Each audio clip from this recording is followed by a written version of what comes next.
Hey guys, so I wanted to try a little voiceover thing here. This is my Spark Inquisitor for Sentinel 3.18. It's a build I'm actually proud of. A lot of my builds kind of just serve a purpose, and some of them are really fun, but they're kind of just, a knockoff of another build, right? Like the Lightning Striker, the Tornado Shot, Ice Shot. A lot of these builds are just kind of generic and not really, they don't have a lot of mechanics interweaving with each other to synergize and make a good character. Whereas this Spark Inquisitor here has all of that. It's got a lot of different things going on. It's got conversion. We are using a melding Aegis of Aurora combination, and there are all sorts of things I've done in this build that make me feel like I actually accomplished something with it, which is really cool. I've never had that happen in Path of Exile before. I did pretty much shove as much currency as I possibly could into this build. An obscene amount of currency, really. As you can see here, I'm killing some Elder Slayers, and this build can do pretty much everything in the game. Pretty much everything, I say, because the Uber Exarch and the Uber Eater are really difficult. The build can do it. There are just mods that you need to avoid, and then also be relatively mechanically good at dodging things and like doing the puzzles and the ball phase for the Exarch. And you just gotta be kind of good at the game to be able to do those things. And it's not like, one of these Twisteds here where you can just kind of sit in the middle and spam and then just be okay. Anyways, I wanted to go over like a little disclaimer. This is a very expensive build. I'll go over kind of like the cost of everything at the end, but let's just say this is not like a beginner league start build. This is a build that you would put together probably at the end of league. This would probably be a third or fourth character when you've got, hundreds of exalts just laying around and you're wondering what to play. This is pretty much it. I could have done, other skills. I could have done Stormbrand. I could have done, like, I don't know, maybe Frostbolt or some bullshit like that. But I love Spark. I think it's one of the better skills in the game, mechanically speaking. You just have, like, the potential to really just shotgun bosses if there's a wall and stuff. I know, like, with Cyrus, it's, a really open area, so you don't really get that, but other bosses, like Maven, like Baron, anything with, like, a smaller arena, really just kind of gets wrecked, like, super quick. And although this isn't the build that I've had the most DPS on, it's definitely the build I've had the best, like, holistic experience on. And I'm like, as far as damage and defense go, I think this is like a really good sort of balance between the two on the build. It's not too much damage. It's not like obscene amounts of like 200 million DPS or whatever, but it can pretty much tank anything in the game and really sort of fulfill any goals you have, right? Like, this is what I was doing challenge hunting on. I've done pretty much every invitation in the game, every Uber in the game. The only thing that the build is weak to is dot damage, chaos dots especially, because we are low life, and we don't use the shavs, so we have like 900 health. So we really need to be a little careful about degens. The synthesis black circles on the ground that they spawn, just pools of degen. Those are probably the worst thing for this character I have found so far in the game, but everything else pretty much, we can tank shaper slams, we can tank shaper beams. The balls are a little sketch. We can tank like 2 or 3 of those before it starts getting like, a little hairy, but there are things we can't tank, like if an Uber Eater has like 250% extra lightning as fizz or something, along with like 30% more damage, that's something we can't tank. It's just all sorts of stuff like that. Yeah, I'm gonna get into the build, into the gear, into the Ascendancy and the links and the tree and all of our Flask choices, so stick around, we'll go over it, and yeah. Okay, so this is my Spark Inquisitor for 3.18 Sentinel League. The opening clips you saw, I think, are a good indication of how strong this build is. The tankiness alone is incredible. At least for me, I've never had a build this tanky. I've never had a build that, holistically speaking, could do so much of the game. We can basically do everything with this build. The Ubers are a little shaky, like Exarch and Eater. Uber versions are a little sketch, but we can still do them. You would just have to be a little bit better than I am at the game to do it well. So I put a lot of time into the gear. I put a lot of time into like POBing stuff on this build.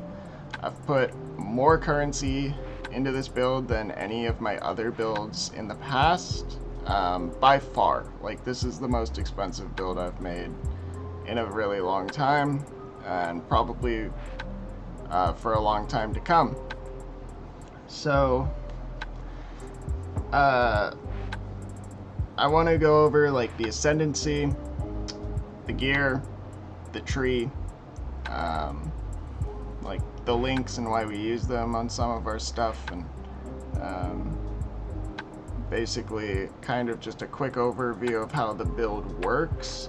We use Mage Blood to cap all of our resistances and stuff because we use a melding of the flesh and it gives us minus 70 all res.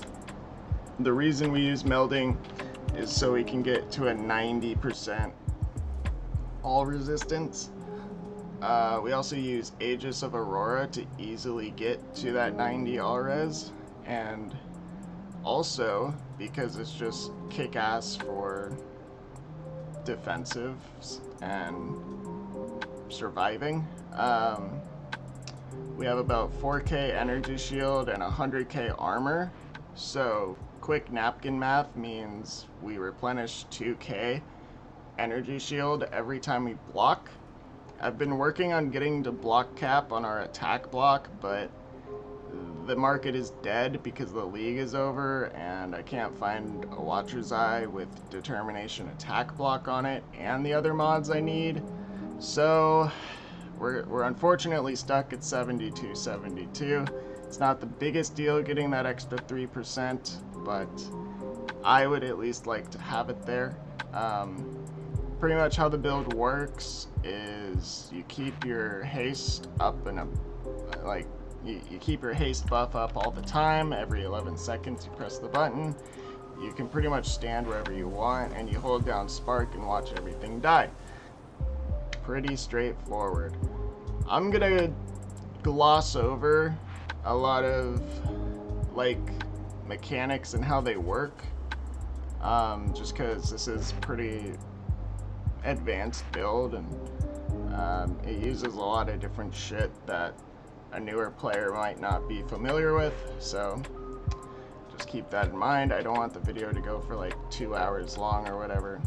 As far as the Ascendancy, Aura Stackers and stuff, since we're kind of an Aura Stacker, we're not like a pure Aura Stacker or anything, but we do have, 11 auras, including the haste, so we have a fair amount. I've seen people play on Scion, Champion, and recently Inquisitor. Inquisitor gives you a lot of shit that the other two Ascendancies don't. Essentially, we get free crit cap. Between our helmet, our Watcher's Eye, and this little crit wheel, we are pretty much crit capped all the time. If they're on our consecrated ground, we are 100% crit capped. But if they don't meet that prerequisite, we're at like 95% or something. Anyways, this gives us, since our intelligence is lower than strength, like 320 crit. So that's an incredible sort of ascendancy node there. Inevitable Judgment is pretty much the reason people go Inquisitor, if they're not building like an RF character. This means we don't have to invest in any penetration anywhere. We don't have to worry about getting curse on hit, rings. We don't have to like frost bomb the enemy or anything. We don't have to get exposure on our gloves, because none of that shit works anyways. So basically, when we roll, monsters have 40% elemental resistances on an invitation, and then sheer arrogance, or what's it called? The height of hubris doubles that to 80. We just don't care. That is like a dead mod for us. Like, we completely ignore it, so it doesn't matter. So that's also really nice for like, feareds and stuff. Pious Path not only gives us like a ridiculous amount of regeneration, and I guess it also gives us like curse reduction too. It allows us to sustain Righteous Fire, which, since we have the Divergent version, gives us 40% more spell damage and 49% increased spell damage. I don't think there's another buff in the game that gives you more like raw damage as Righteous Fire does.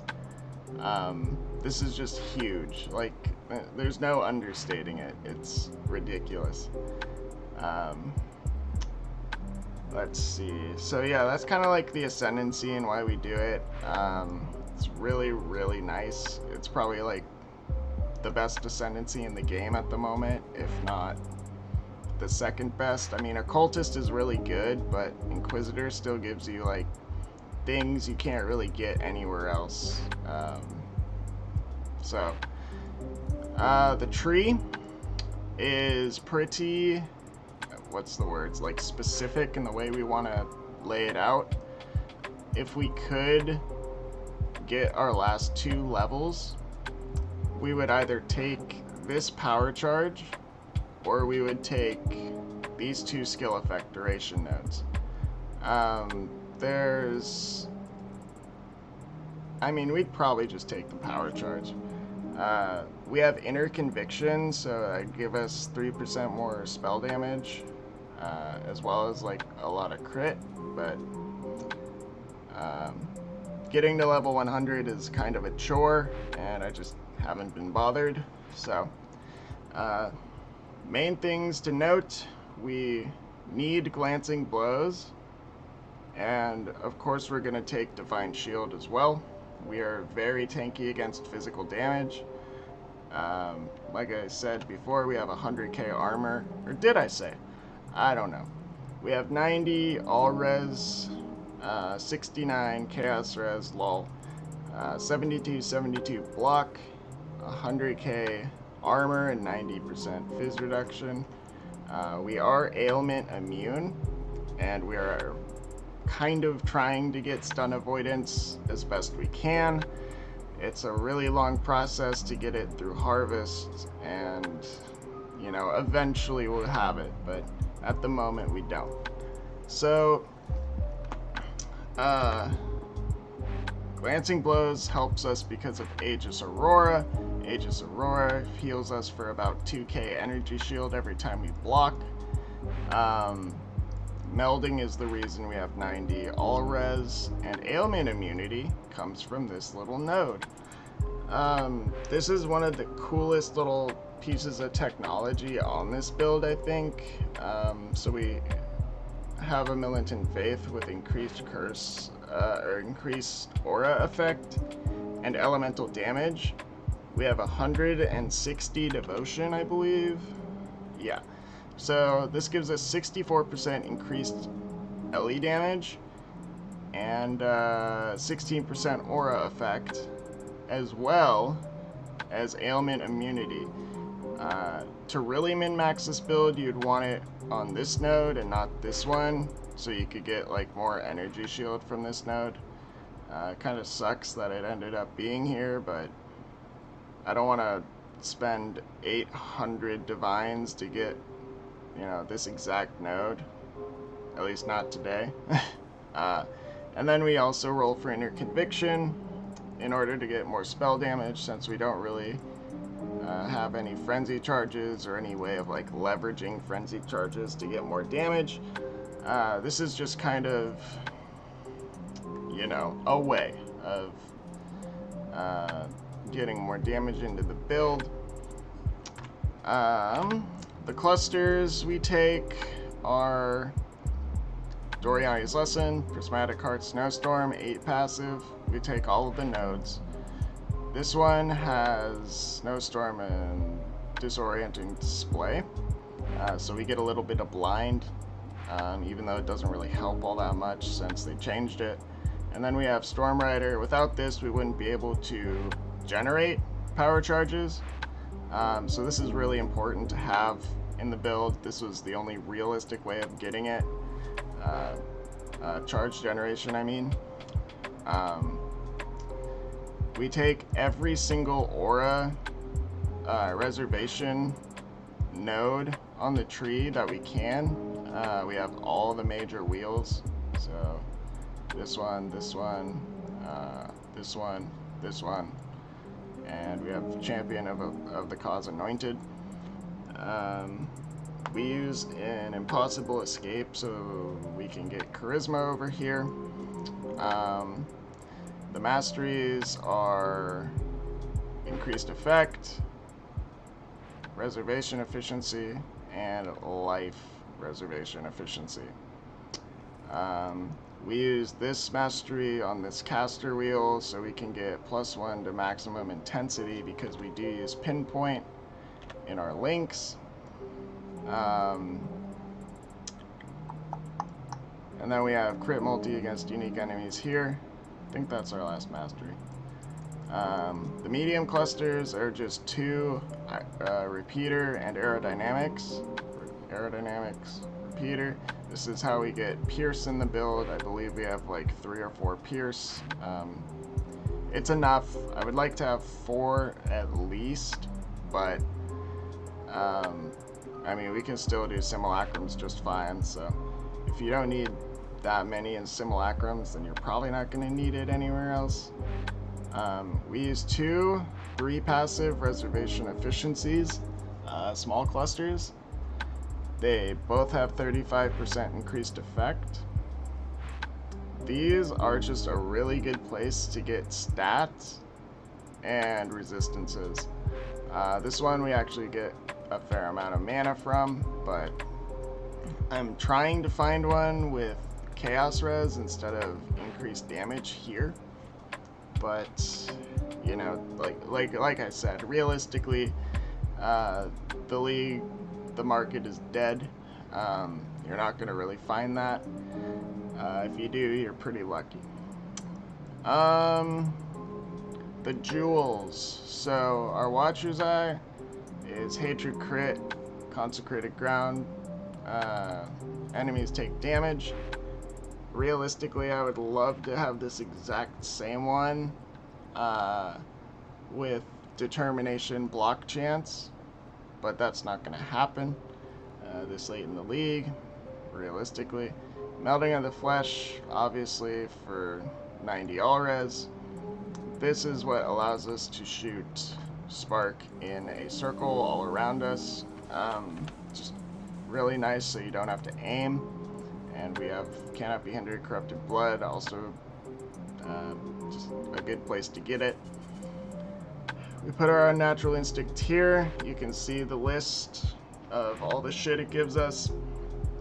It's also really, really nice on a cast on crit character to put it here, just because of all the accuracy and the spell damage, attack speed, just everything we get here is really, really quite nice, even though a lot of it doesn't help us. The Sanctuary of Thought Forbidden Jewels. This Forbidden Jewel, this red one, I think is the most expensive one in the game. I'm pretty sure. And the reason is because of the reservation efficiency and the less mana cost of skills. The reservation efficiency on these jewels alone can let you fit in another 50% aura, so it's just absolutely huge. This jewel on its own, I believe, costs like 70 exalts, but it was very necessary. This jewel, its partner, the blue one, cost like, I think, 21. So they're 91x for the pair. Yeah, pretty fucking expensive. As for the links, we link Spark in our helmet because this is kind of the... I know it's like obscenely expensive, but this is like actually the cheaper way to build this character. The more expensive version would be to link Spark in your gloves, in like a mere tier pair of gloves. Like the gloves that all the int stackers use and stuff, with like the slower proj, faster proj, crit multi, +2 to projectile skills, like putting all of that on your gloves and then linking Divergent Spark or Kinetic Blast or whatever you're using in there would probably actually double the build's damage, but you know, it costs a mere, so I went for the other direction where we link it in a Blizzard Crown with Hypothermia, Horror Essence, and Crit Chance. We lock all of those suffixes and get projectile gems, and then just craft ES or life. We then link those to Pinpoint, Anomalous Inspiration, and Spell Echo. We actually don't need Divergent Inspiration because Spark costs 7 mana, and we already have like more than enough sustain, so really kinda not necessary. The only two things we cast on our mana are Spark and Haste. We have Haste on a Divine Blessing setup with Divergent Inspiration as well, so it only costs 33 mana. A big part of that is having the reduced mana cost of skills on your Flask. Pretty important, like the build wouldn't function without this. I should say now that this current version of the build won't work without Mage Blood. I tried to do it last league and it just ended up being complete shit. Like, you can do it, it just won't have any fucking damage. Like, all of your suffixes will just be exchanged for resistance. Most of your jewels will be exchanged for like resistance, like rare jewels. And any space left is essentially going to be for like as much damage as you can possibly squeeze in, but at that point it's already so overloaded. The prerequisite for melding for the resists is so hard to overcome without a Mage Blood and getting like all of your resists on your Flask. This Flask alone, I did the math, it gives me 78% all res. 78% all res is more than you lose in the entire campaign. It's ridiculous. I was kind of sad that I needed to use Mage Blood, and I also couldn't fit in a Inspired Learning anywhere. There's just almost no place I could put it. I could probably fit it here, but I mean, truthfully, Spark is a skill that is so fun to play with a Headhunter. So I'm not saying you can't make a successful Spark character without a Headhunter or a Mage Blood. You definitely can. It's just this current iteration of the build, you need a Mage Blood. As for the other flasks, we use a Basalt Flask here for more armor and crit chance with like just general mapping and such. Where did I put it? I will use the movement speed like variant. So we, if this is just like daily mapping and stuff, I'll use this one. But for like bosses and other such things, I'll use the crit chance one. I have a cast speed granite flask and a reduced mana cost quicksilver, and then bottle faith, obviously. So the auras we use are determination, wrath, purity of ice. It needs to be level 23. It needs to be level 23 to get the 5 additional max res, so you can hit your 90 your 90 all res. That's very important. We also use Tempest Shield, Divergent Tempest Shield for the more block chance, spell block chance. We use Hatred, Anomalous Blood and Sand, so we get increased projectile speed. This is what makes Spark actually fun to play and not like fucking terrible. Proj speed's one of the most important stats probably with Spark. We use Petrified Blood. This is kind of what allows us to make the build the way we do. We have 900 life, but we can tank almost anything in the game.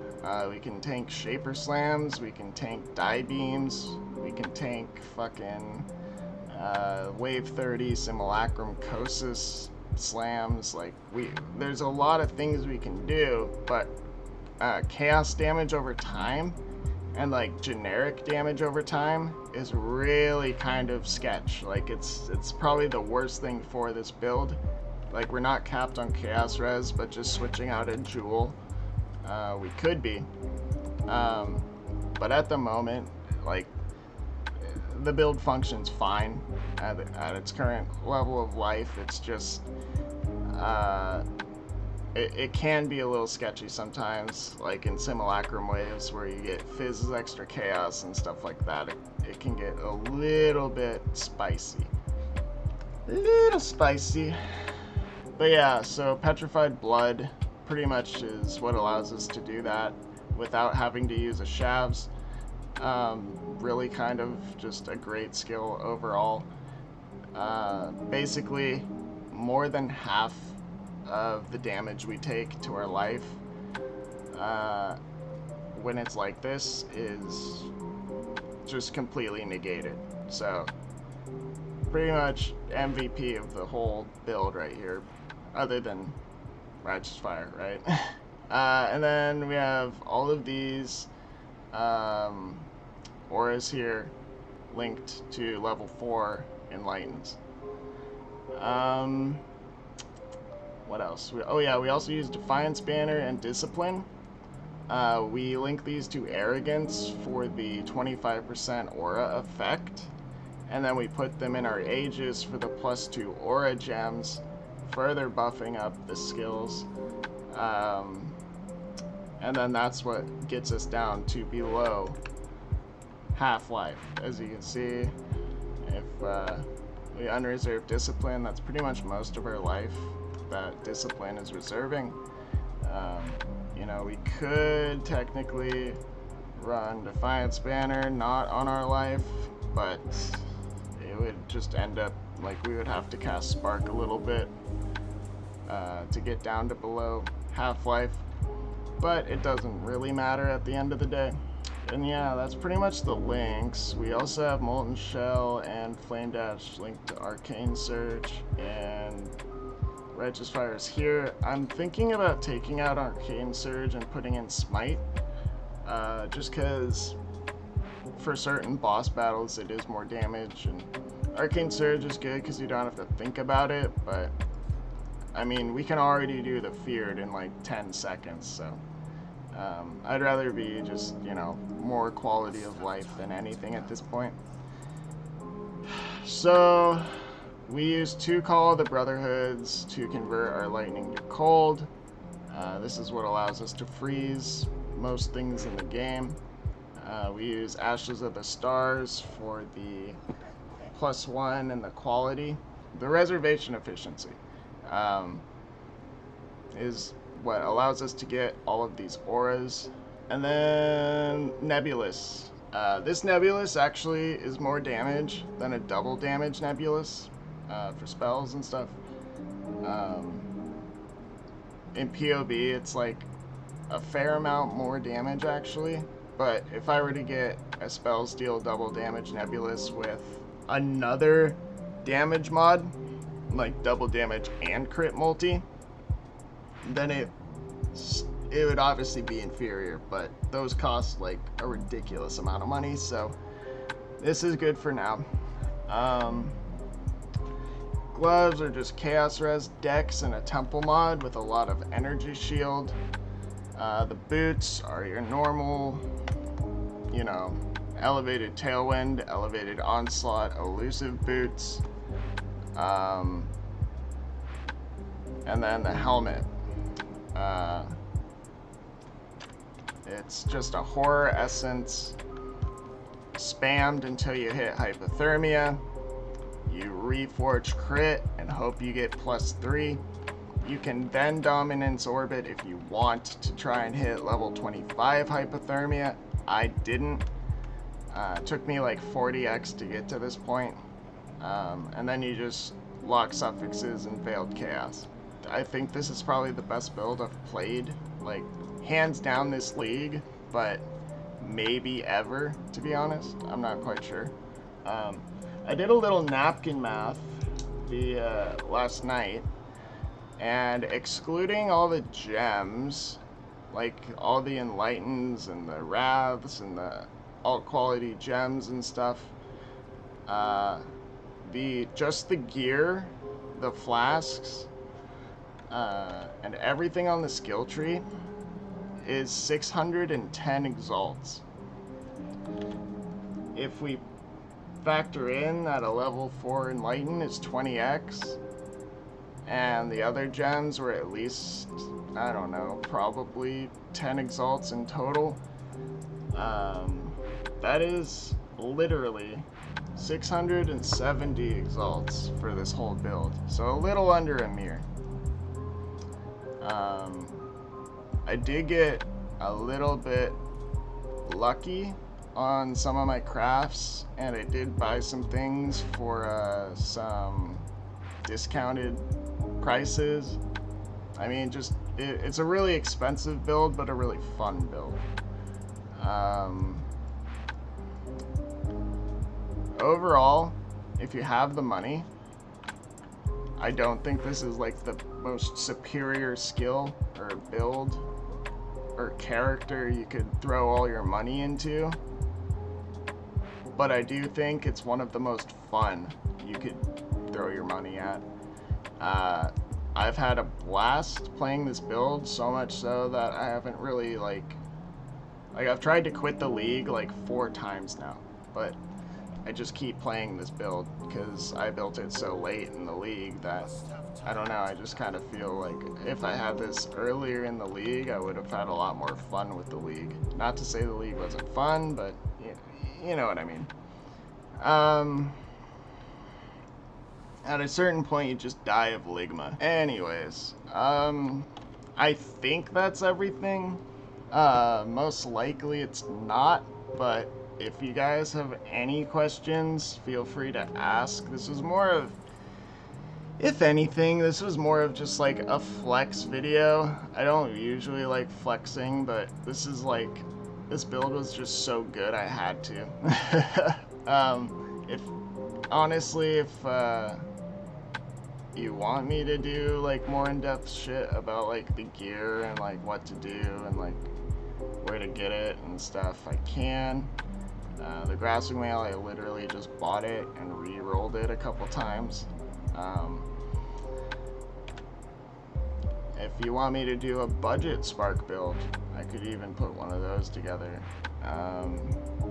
If you guys want to like ask me questions and stuff, I do read comments. I'm not that popular, so you know. I don't get a lot of comments anyways, but nonetheless, I'll put a POB in the description so you guys can look over the POB, and I will also a couple clips here at the end just so you can guys just so you guys can see just how fast a feared can go, and a couple more wave 30 simulacrums and like a forgotten, I think, or something. Just a couple things for you guys to watch. But anyways, that's pretty much it. I will see y'all later. I hope you at least moderately enjoyed the video, and I will catch you guys in the next one. Alright, adios, peace out, I'll be the same. Love you guys a long time. Bye.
Huh!